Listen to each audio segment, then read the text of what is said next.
রামকৃষ্ণ পল্লী সার্বজনীন দুর্গোৎসব কমিটি,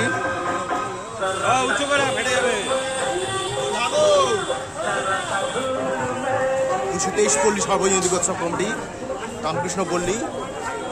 বহু চিত্র অঙ্কন করা হয়েছে দেওয়াল জুড়ে। আমরা ক্রমশ মণ্ডপের সামনের দিকে অগ্রসর হচ্ছি। বহু চিত্র দেখতে পাচ্ছি দেওয়াল বরাবর। ঘরগুলির মধ্যে এরকম চিত্র অঙ্কন করা হয়েছে ঘরগুলির দেওয়াল বেয়ে।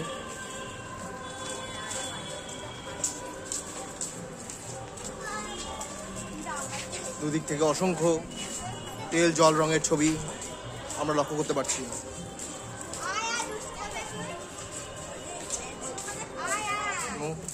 আমরা ক্রমশ সামনের দিকে অগ্রসর হচ্ছি।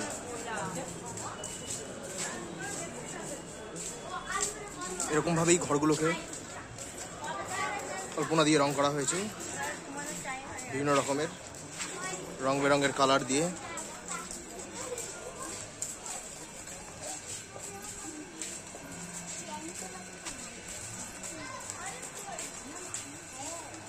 ক্রমশ সামনের দিকে অগ্রসর হচ্ছি।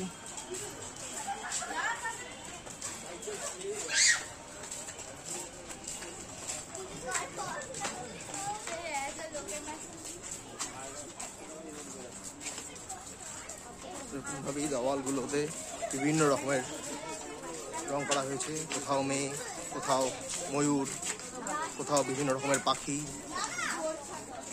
বিভিন্ন রকমের আলপনা দিয়ে গাছ, কোথাও মাছ, সব কিছুই কিন্তু বানানো হয়েছে।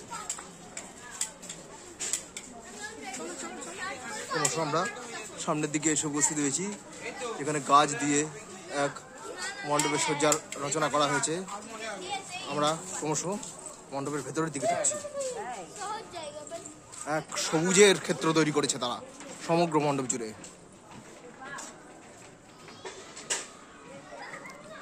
চারদিকে প্রচুর গাছের পাতার ইনস্টলেশন ঘটিয়েছে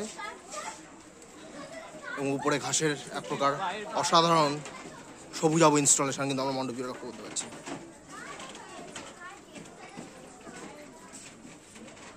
আমরা ক্রমশ মণ্ডপের সামনে এসে উপস্থিত হয়েছি।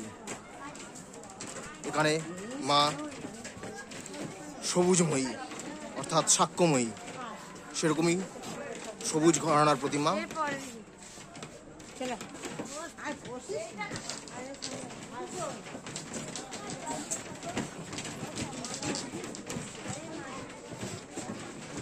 অন্য সাধারণ মাতৃ প্রতিমা দেখতে পাচ্ছি আমরা।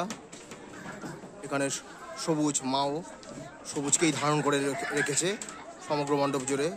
তার কন্যা সন্তান পুত্র সন্তানদেরকে নিয়ে এরকমই কিন্তু এক অনন্য পরিবেশের মধ্যে সবুজের বার্তা দিতে চেয়েছে।